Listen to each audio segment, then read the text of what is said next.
The idea of Pyrex was cooked up by the wife of a glass industry scientist in 1913. She believed the tough glass used in lighting globes would be great for baking cakes in. So, she baked one in some glass her husband brought home. The cake was a hit, and the notion that glass was too fragile for the oven was shattered.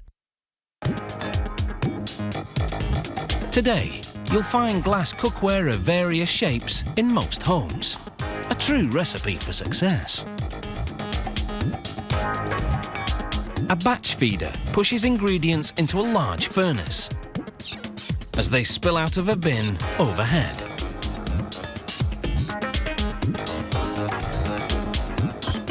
Silica sand is the main ingredient of the mix. It's a crystalline substance which makes glass transparent. The batch also includes soda ash and recycled glass.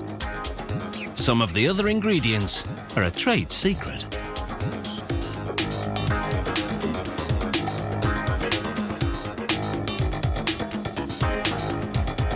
The furnace heats the mix to its melting point, over 1,500 degrees Celsius. It turns into molten glass. The glass in this lava-like form will spend up to 24 hours in the furnace.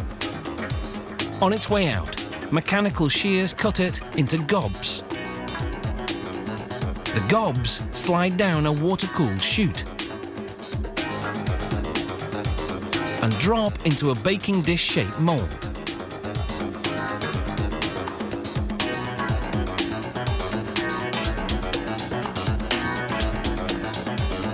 There are 16 moulds on a rotating table. As it turns, the table delivers the gob-filled moulds to a plunger, which presses them into the baking dish shape. Continuing to rotate, the table positions the moulds under blowers. They cool the freshly moulded glass so it holds its shape. A mechanical arm suctions up the glass dish and sets it down on another revolving table.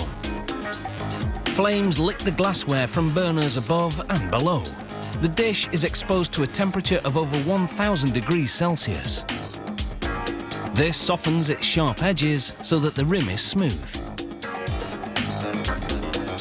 Next, hoses blast high-pressure air, cooling the dishes to solidify them so that a mechanical arm can pick them up without misshaping them.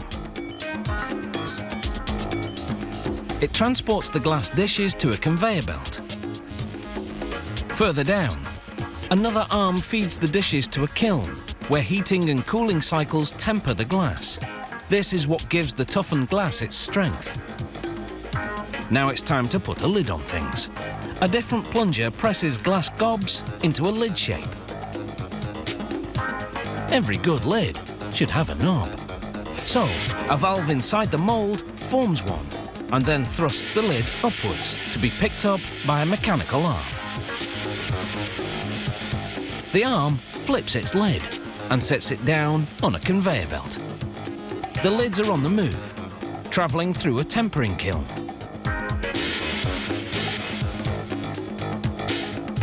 On their way out, a fan cools them off so they can be handled, this time by human hands.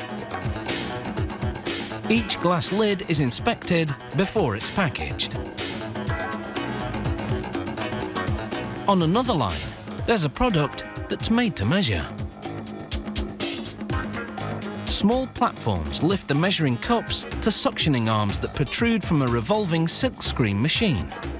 A squeegee forces enamel through a screen, printing measurements onto the cup.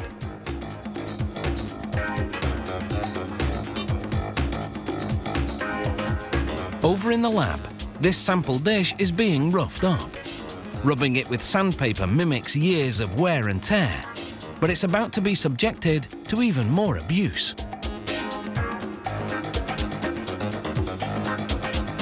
A sharp tool is placed in the center of the dish before it's time for the hammer test.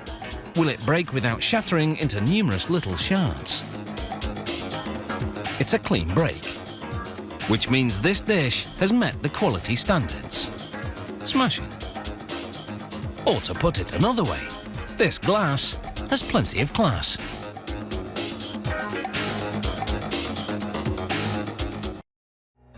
I don't never slow up, no I don't take shit. I got no love for the fakeness. If you wanna play tough and wanna hate this, I'll always show up and make a statement. I don't ever slow up, no I don't take shit. I got no love for the fakeness. If you wanna play tough and wanna hate this, I'll always